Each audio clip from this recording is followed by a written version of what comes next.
Hi friends, ಎಲ್ಲರೂ ಹೇಗಿದ್ದೀರಾ? ಎಲ್ಲರೂ ಚೆನ್ನಾಗಿದ್ದೀರಾ ಅಂತ ಭಾವಿಸ್ತೀನಿ.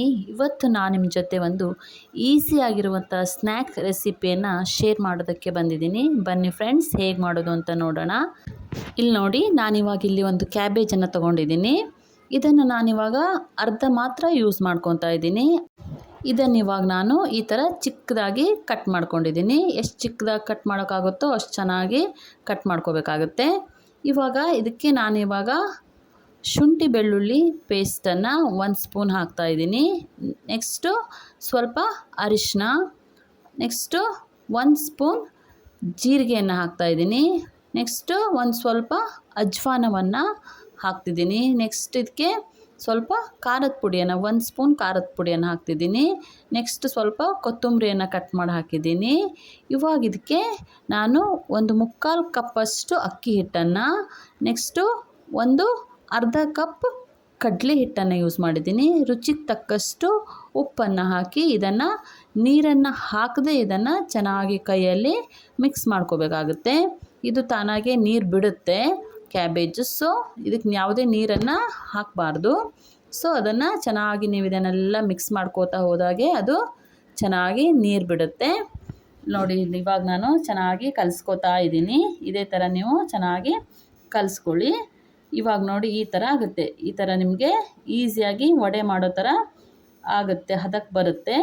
ಇವಾಗ ಇದನ್ನು ಒಂದೊಂದೇ ಉಂಡೆಯನ್ನು ತಗೊಂಡು ಈ ಥರ ಕೈಯಲ್ಲಿ ತಟ್ಕೋಬೇಕಾಗುತ್ತೆ. ನಿಮ್ಗೆ ಎಷ್ಟು ದೊಡ್ಡದಾಗಬೇಕು ಅಷ್ಟು ದೊಡ್ಡದಾಗಿ ನೀವು ತಟ್ಕೊಳ್ಳಿ.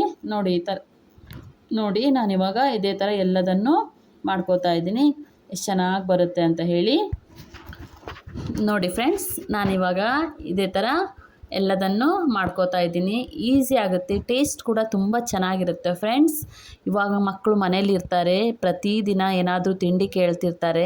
ನೀವು ಈ ಥರ ಹೊಸ ಹೊಸ ರುಚಿಯನ್ನು ಮಾಡಿಕೊಡೋದ್ರಿಂದ ಅವರು ತುಂಬ ಇಷ್ಟಪಟ್ಟು ತಿಂತಾರೆ.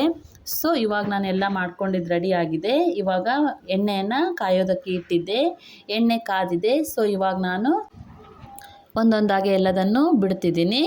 ಇವಾಗ ನೋಡಿ, ನೀವು ಬಿಟ್ಟ ತಕ್ಷಣವೇ ಇದನ್ನು ಮಗ್ಚ್ ಹಾಕಬಾರ್ದು. ಸ್ವಲ್ಪ ಹೊತ್ತು ಬಿಡಬೇಕು, ಚೆನ್ನಾಗಿ ಫ್ರೈ ಆಗೋದಕ್ಕೆ ಬಿಡಬೇಕು ಫ್ರೆಂಡ್ಸ್. ನೀವು ಈ ಟೈಮಲ್ಲಿ ಇದಕ್ಕೆ ಉರಿಯನ್ನು ತುಂಬ ಕಡಿಮೆ ಇಟ್ಕೊಂಡು ಬೇಯಿಸ್ಬೇಕಾಗತ್ತೆ. ನಿಧಾನಕ್ಕೆ ಬೇಯಿಸ್ಬೇಕು.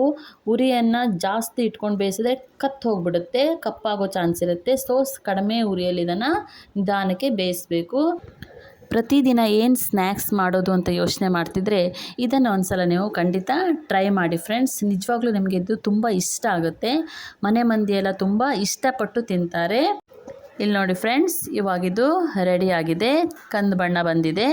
ಸೊ ಇವಾಗ ಇದನ್ನು ನಾನು ತೆಗಿತಿದ್ದೀನಿ.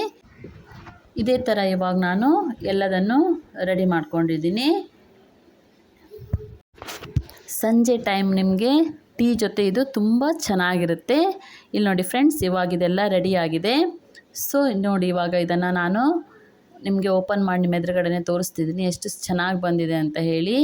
ಟೇಸ್ಟ್ ನಿಜವಾಗ್ಲೂ ಚೆನ್ನಾಗಿರುತ್ತೆ ಫ್ರೆಂಡ್ಸ್. ಖಂಡಿತ ನೀವು ಇದನ್ನು ಮನೆಯಲ್ಲಿ ಒಂದು ಸಲ ಟ್ರೈ ಮಾಡಿ, ಹೇಗೆ ಬಂದಿದೆ ಅಂತ ಕಮೆಂಟ್ ಮಾಡಿ ತಿಳಿಸಿ. ಪ್ಲೀಸ್ ಸಪೋರ್ಟ್ ಮಾಡಿ ಫ್ರೆಂಡ್ಸ್. Thank you, bye.